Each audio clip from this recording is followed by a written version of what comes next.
machine learning ya, yaitu apa? Sistem yang bisa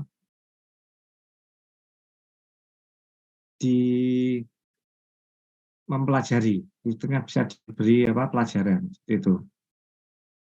Jadi ini adalah lanjutan dari sistem pakar ya. Kalau sistem pakar kemarin kan berdasarkan ketidakpastian, dia ada 3 metode untuk penyelesaian, yaitu kepastian, probabilitas, naive Bayes, kemudian ada fuzzy logic. Ya, dasarnya itu dasar.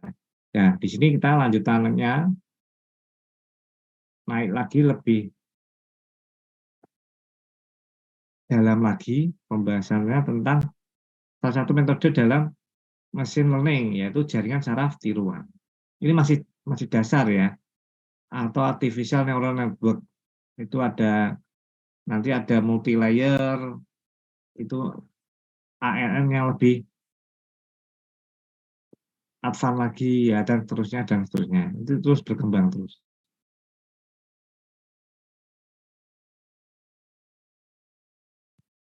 Ya, jaringan saraf tiruan atau artificial neural network adalah suatu model matematik atau komputasi untuk mensimulasikan struktur dan fungsi dari jaringan saraf dalam otak. Ya, jaringan saraf tiruan itu adalah model matematis ya, untuk memecahkan masalah, untuk mengambil keputusan, untuk klasifikasi juga bisa, untuk prediksi ya juga bisa, dan lain sebagainya.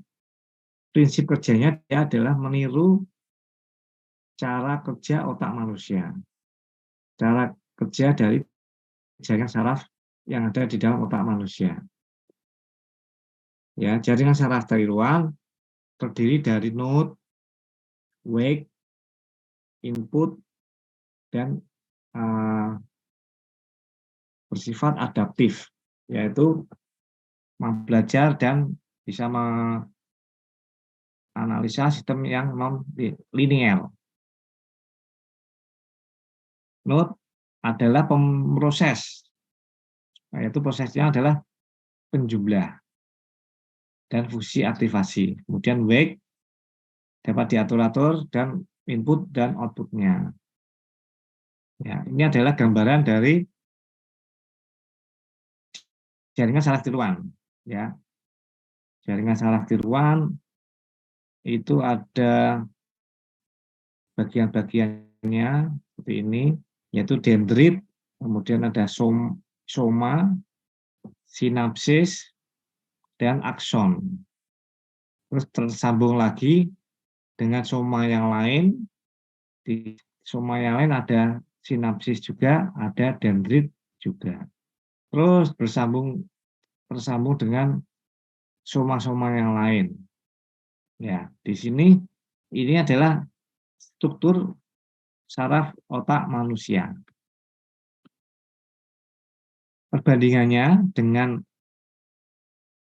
jaringan saraf tiruan yaitu pada kalau otak manusia, soma itu adalah seperti node, ya seperti prinsipnya penjumlahan atau aktivasi tadi ya. Kalau dendrit adalah input atau output. Itu dendrit, ya. Bagian yang terluar ya tadi adalah dendrit. Kalau akson adalah output atau luaran. Kemudian ada sinapsis, yaitu bobot atau weight. Jadi ada prinsip otak manusia diadaptasi oleh model jaringan saraf tiruan itu.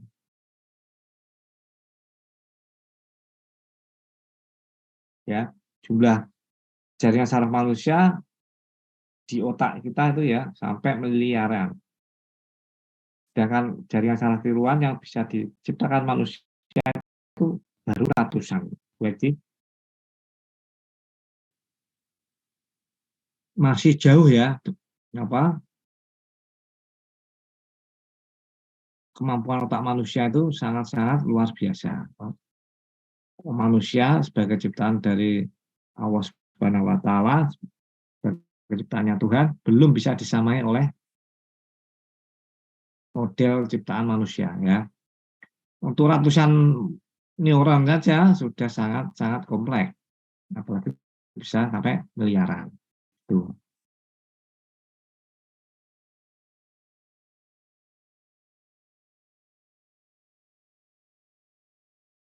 Ya, ini adalah model dari neuron tanpa bias atau jaringan saraf tiruan tanpa bias.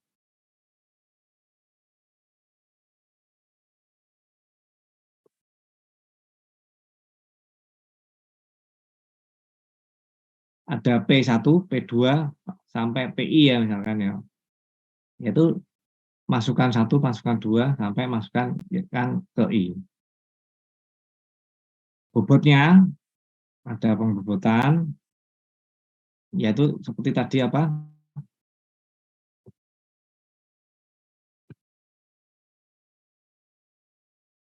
Sinapsis dan kalau masukan saya dendrit ya. Saya gambar lagi. Nah, ini soma ini adalah penjumlah ya. Kalau sinapsis ini adalah pembobotnya. Dengan yang dendrit itu adalah masukan ya, masukannya. Kalau akson itu adalah saluran outputnya yang terhubung dengan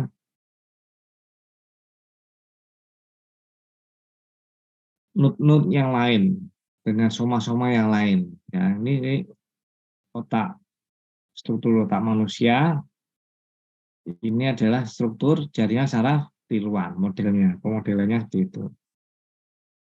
P1, P2 sampai I, masukan, W1, W2, WI, pembobot, kemudian ada node ya, akson,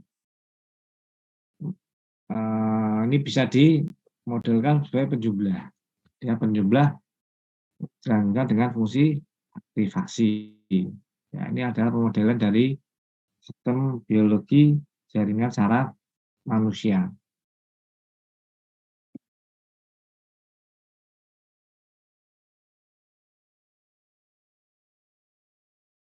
Ya, tadi tanpa bias ya. Tanpa bias tidak ada masukan lain kepada node atau penjumlah selain dari masukan dan pembobotan. Ya, di sini kita ada pemodelan jaringan saraf tiruan menggunakan pembiasan. Jadi sama model jaringan saraf tiruan yang tadi ditambah masukan bias. Ya, biasnya ini bisa dari output misalkan. Atau biasnya bisa diatur secara fix manual. Pembiasan. Jadi pembiasannya nanti akan mempengaruhi penjumlahannya. Itu ya.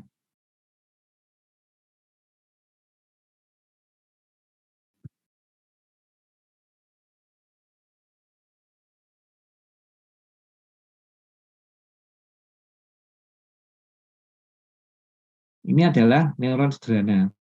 Ini model matematisnya. Ada input P, kemudian neuron without bias, neuron tanpa bias, yaitu pembobotan, kemudian fungsi node-nya, penjumlahan, dan fungsi aktivasinya. Sedangkan yang dengan bias, input, kemudian node, penjumlahan, ditambah bias ya, kemudian output fungsi aktivasinya. Neuron sederhana seperti ini. Ya, ini adalah model matematisnya. Apabila X adalah input, I banyaknya input, W bobot, maka keluaran penjumlahannya adalah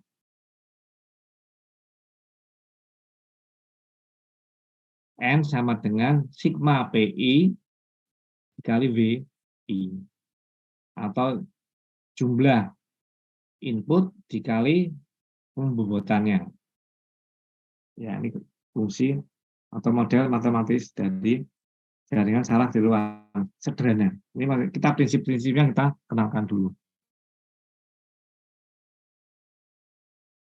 Output keluaran ya, berupa neutron ya. Fungsi aktivasinya akan berpengaruh pada outputnya. A, fungsi aktivasi kali N. N itu node-nya, yaitu penjumlah. Fungsi aktivasi. Beberapa fungsi aktivasi. Ini seperti apa? Di fungsi itu ada namanya membership ya. Fungsinya adalah limit 1 dan 0. 1 jika N lebih besar sama dengan 0, dan 0 jika N kurang dari 0. Jadi jika minus ya 0. Jika sama dengan atau lebih besar, dia 1. Lebih besar 0, dia 1. Hard limit. Linear fungsi A sama dengan N. Itu berarti naik atau turun secara linear. Sigmoid function. Sigmoid function A sama dengan 1 plus E pangkat minus N. Function sigmoid. Nah, ini gambarnya. Ini kayak membership function ya, kalau di fasi ya, ada apa, trapesium, ini yang naik, triangle, sigmoid juga ada, parabolik juga ada, dan seterusnya.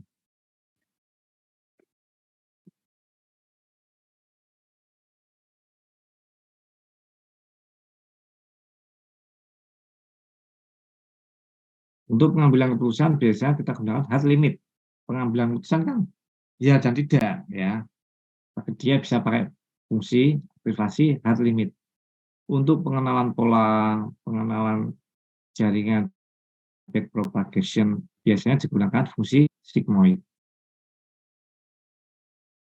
Untuk pola-pola itu ya, untuk klasifikasi itu juga pola, ya digunakan fungsi aktivasi sigmoid.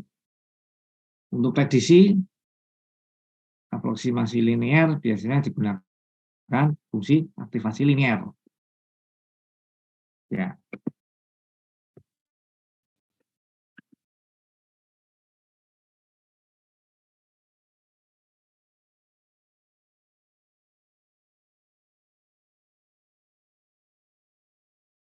Ini adalah jaringan saraf tiruan model McCulloch and Pitts.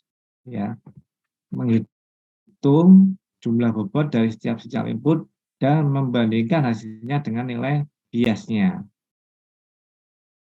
Jika input bersih kurang dari threshold, maka output neuron adalah minus 1. Jika input bersih lebih besar atau sama dengan threshold, maka neuron yang diaktifkan outputnya adalah plus 1.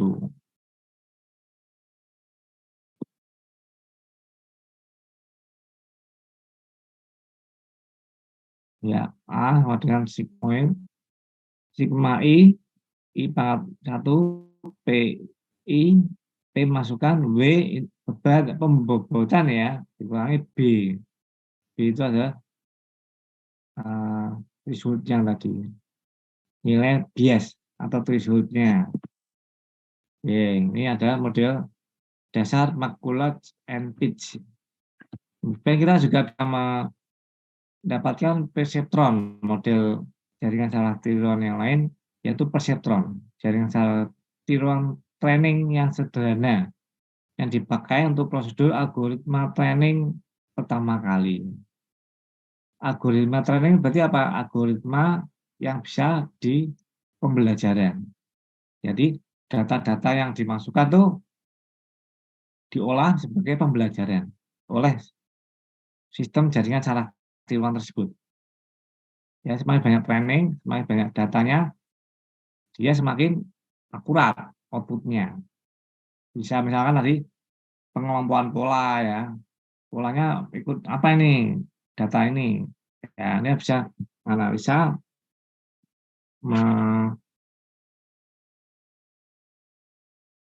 mengelompokkan, mengklasifikasikan dalam bentuk kelompok apa, kelompok himpunan apa. Kemudian operasinya dijelaskan pada model neuron McCulloch and Pitts, itu pakai perseptron. Ya, ya ini adalah yang kita kenal dengan proses pembelajaran. Jadi jaringan saraf tilang itu jaringan termasuk jaringan atau metode machine learning, yaitu sistem yang bisa mendapatkan proses belajar. Ya, misalkan ya, ini ada input, kemudian jaringan saraf tilang nih dengan masukan dan pembobotan ya. Kemudian menghasilkan output. Nah, outputnya itu akan di-compare dengan target yang diinginkan.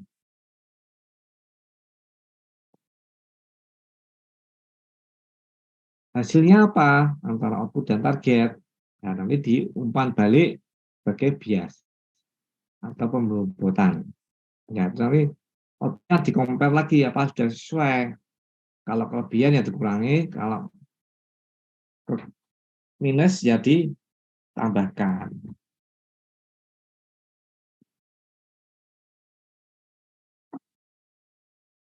Itu ya.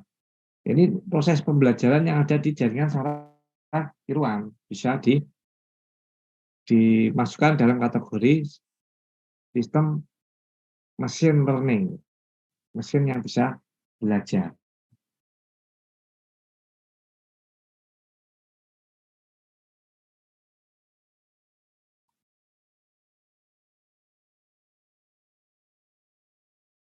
Itu ya.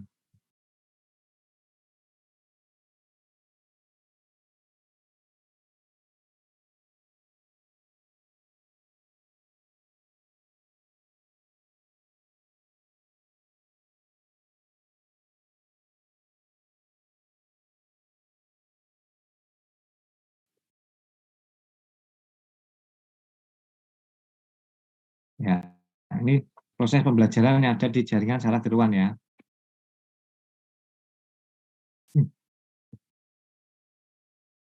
Dan ini juga metode ini bisa Anda terapkan nanti di misalkan tugas besarnya dalam aplikasinya apa ya.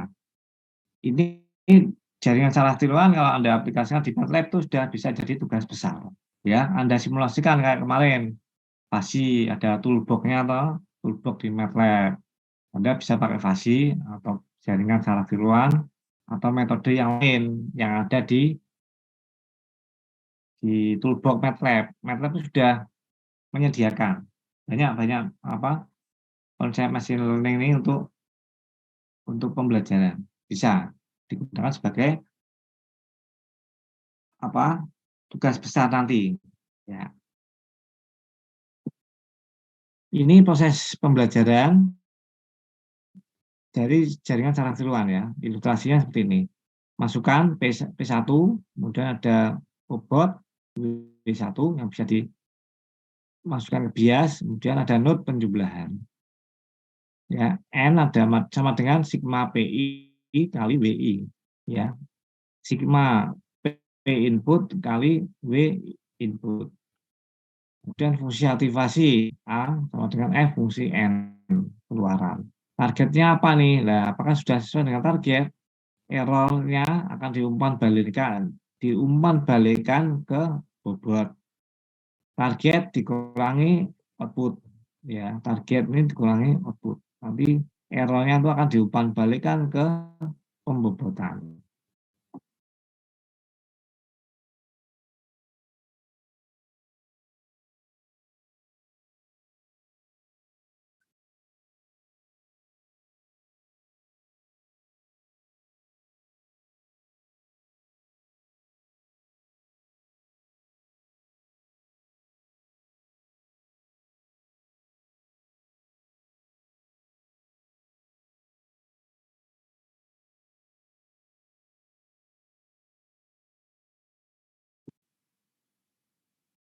Ya,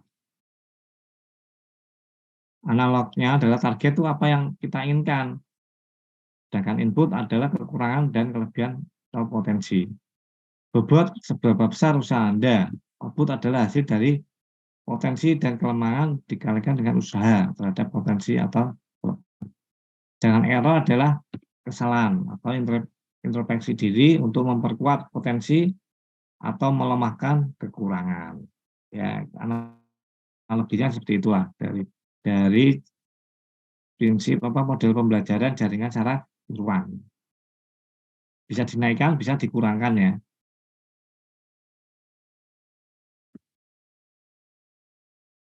Ya, ini aja lah. Ya, ini contohnya ya. Pembobotan proses pembelajaran jika masukannya positif. Misalkan adalah P masukan, P-nya masukannya adalah 2 ya. Bobotnya adalah 3. Notnya P1 dikali W1. 2 dikali 3. Ya. Itu adalah notnya, sigmanya. Fungsi Y aktivasi A sama dengan fungsi aktivasi N. Dibandingkan compare dengan target. Targetnya adalah errornya adalah target dikurangi A. Error 10, ya tadi kan apa tadi targetnya 10. Kemudian nya 2, W-nya 3 sama dengan 6 ya. 10 min 6 sama dengan 4. Dari 4 ini akan menambahkan pada bobotnya supaya ketemu hasil yang sama atau mendekati nilai targetnya.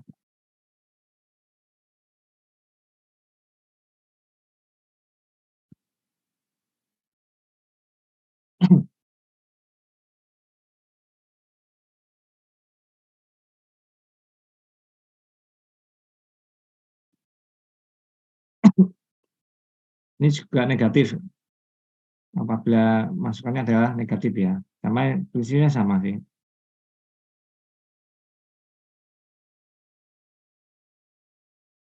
Ya itu aja sudah. Ada pertanyaan dari saya, dari rekan-rekan semua?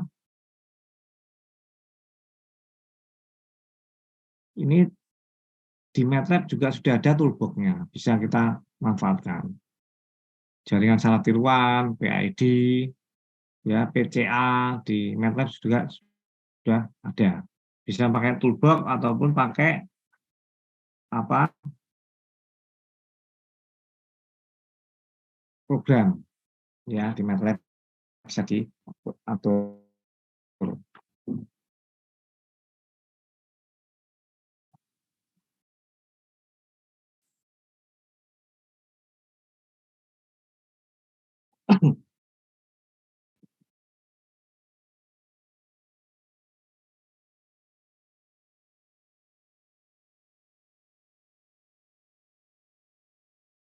Oke, ada pertanyaan lain mungkin?